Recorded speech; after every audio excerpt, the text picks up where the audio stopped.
When the news broke that Phil Robertson had taken his last breath, his family expected heartbreak. But they never expected what came next. The man who spent his life preaching simplicity, faith, and discipline left behind something far more complicated than anyone imagined. And when the lawyer finally opened the envelope containing his final instructions, every member of the Robertson family fell silent. They had prepared themselves for grief, but nothing prepared them for the legacy Phil left written in his own hand. The final days of a tough man. In the months leading up to May 2025, Phil Robertson's health declined in a way that none of his children were emotionally prepared to confront. The man they had always known as unshakable, the man who hunted through storms, preached with conviction, and lived by his own uncompromising code, was beginning to slip away. When the family publicly revealed in December 2024 that Phil had been diagnosed with early-stage Alzheimer's disease, most fans assumed it meant years of gradual decline. But the reality inside the Robertson home was far more painful. The progression of the disease was devastatingly fast, attacking not only his memory but his physical strength. In the early months, the changes were subtle: misplaced objects, repeated questions, long pauses in conversations. But before long, the forgetfulness transformed into full episodes of disorientation. Phil sometimes struggled to recall the day of the week, or he would begin a story and forget halfway through what he wanted to say. These were small but frightening reminders that the man who had built an empire with his hands and stood firm through decades of controversy was now fighting a battle he could not win. By April 2025, the family could no longer hide the truth. On an episode of the Unashamed podcast, Jace Robertson spoke with a mixture of honesty and heartbreak. "He's not good," he admitted. "We're making him comfortable." Those few words told the world what the family had been quietly enduring. Phil Robertson, the patriarch, the leader, the voice of faith and tradition, was fading. His body grew weaker. Simple routines required assistance. His voice, once strong and steady, softened to the point where even speaking for long periods exhausted him. The disease was not just affecting his mind. It was affecting everything. Yet in the middle of this decline, Phil remained remarkably calm. He had spoken about death for years, never with fear, always with certainty. To him, death was not an ending, but a transition. "Don't cry when I die," he would tell his children. "Dance, sing, but don't cry." He said it so often that it almost became a family motto, something he expected them to follow when the time came. But when his final day arrived, none of them were able to obey those words. In the early hours of May 25, 2025, Phil passed away at home, surrounded by those who loved him most.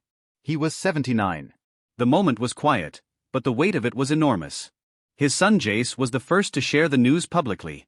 "My dad has gone to be with the Lord today." Willie Robertson and Corey Robertson followed with a message filled with equal parts sadness and gratitude, a reminder that while they mourned his loss, they were thankful for every year they had been given with him.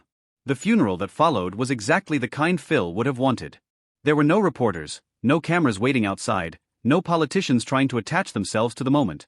Just family, close friends, and the kind of silence that only comes from decades of shared life. They prayed, they remembered, and they tried to honor his request not to cry. But most failed. The grief was too heavy, the love too deep. But it wasn't the funeral that finally broke the family. It was what came immediately after. When they gathered in the lawyer's office to hear Phil's final words, the will, the handwritten letters, the decisions he made long before his mind began to fade, that was the moment when the tears truly came. Because for the first time, they realized Phil's final days were not just about dying. They were about preparing his family for life without him. The will that shattered the room. The reading of Phil Robertson's will took place the day after the funeral behind the closed doors of a lawyer's office in West Monroe. Present were Miss Kay Robertson, his wife of more than 50 years, their sons Alan, Jace, Willie and Jep, and Phyllis Robertson, the daughter Phil discovered late in life but embraced wholeheartedly. What they expected was a simple division of assets. What they received was something far more intimate and overwhelming. Phil had prepared handwritten letters for each member of his family. No assistants, no typed pages, no rehearsed statements. Just Phil's own handwriting, uneven, shaky from illness, but unmistakably his. These letters weren't financial instructions. They were confessions, apologies, blessings, and final attempts to guide the people he loved. Each envelope contained not only a portion of his estate, but a personal message explaining why he gave it, what he hoped they would do with it, and how he wanted each of them to continue his legacy. His net worth, estimated between $10 million and $15 million, came from decades of work: Duck Commander, Duck Dynasty, book deals, licensing, and years of conservative podcasting and speaking. But the real shock wasn't the money. It was the meaning behind every allocation. Miss Kay received full ownership of the family estate, a place they had built together from the days when they were eating food from the swamp just to get by. Alan, the former pastor, received Phil's lifelong collection of religious writings. Jace and Jep received proportional shares of Duck Commander with responsibilities Phil described as guarding the tradition. Phyllis received land and a handwritten apology for the years she lived not knowing who her father truly was. And then there was Willie, the son who carried Duck Commander into mainstream America, who inherited the controlling stake in the family business along with a message that said, "Protect the faith. Protect the legacy."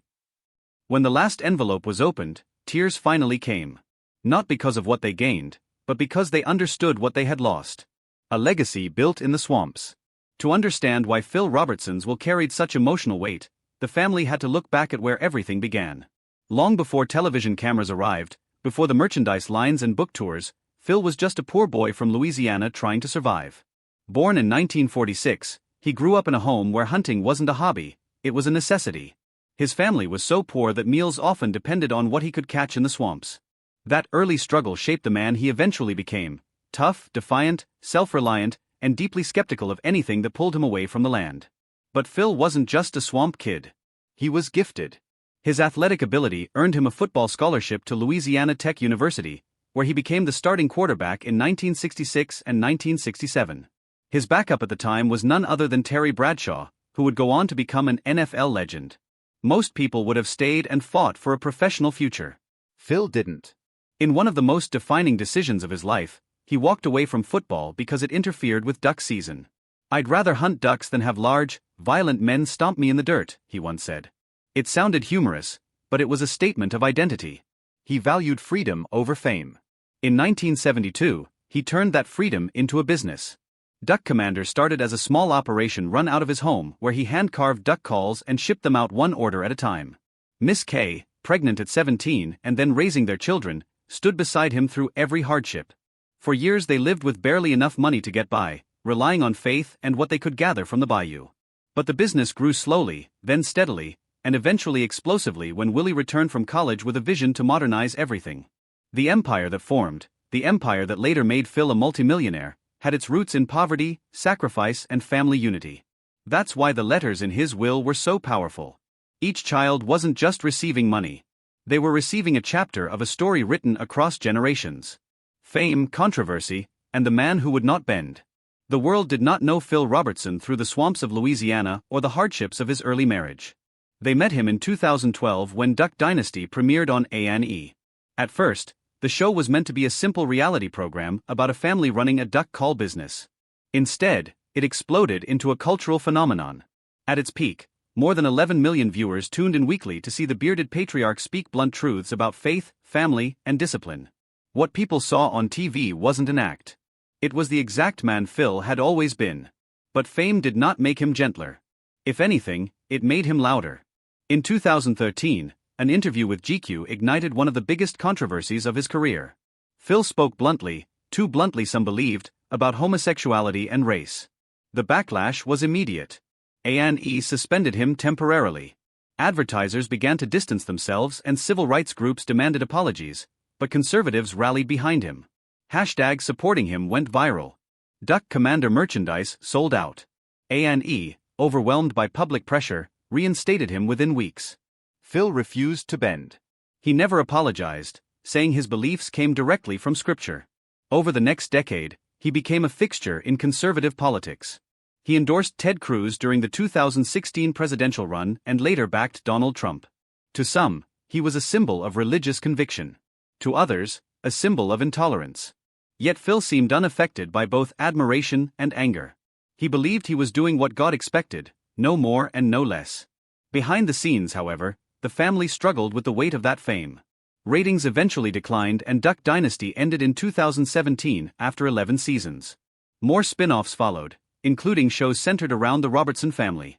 In January 2025, A&E announced that Duck Dynasty, the revival, would return with the next generation. Phil wouldn't be in it. Alzheimer's had already taken too much, but his presence remained the backbone of the franchise.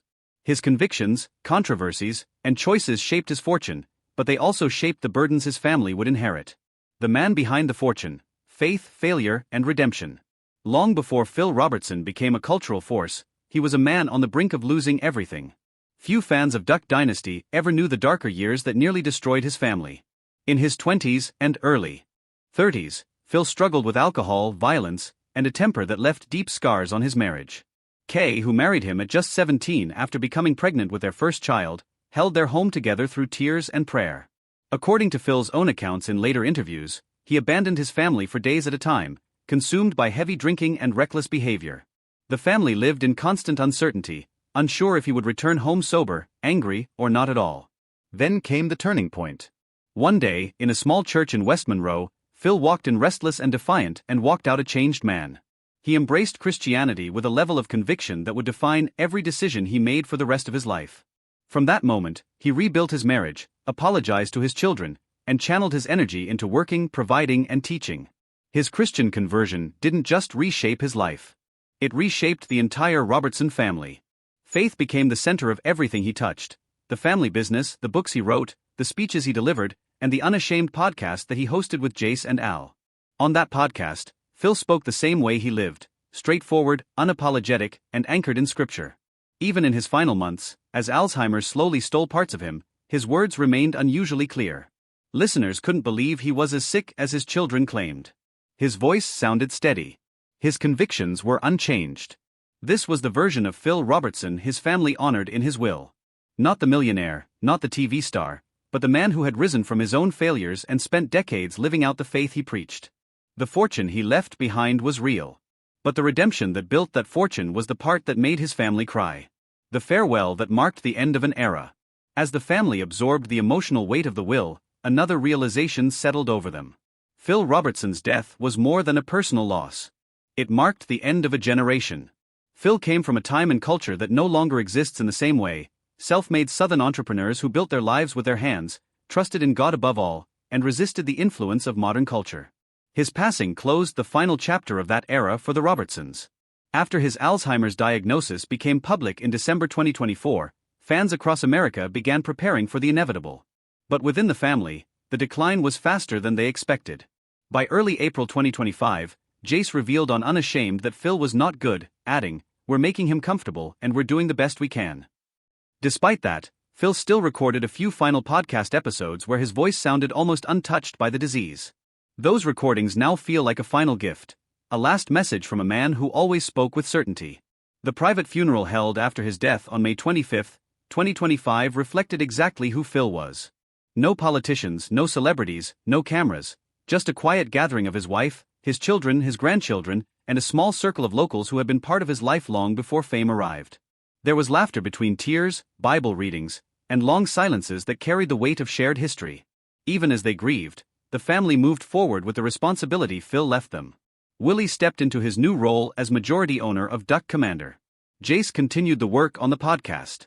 Jep handled his share of the brand's legacy, and A&E prepared the revival series Duck Dynasty. The revival, premiering in summer 2025, the first season without Phil's physical presence but filled with his influence. The letters in the will weren't instructions on how to manage money. They were reminders of who they were, where they came from, and what Phil expected them to uphold. That was why the family cried, because the fortune was valuable, but the responsibility and the love behind it meant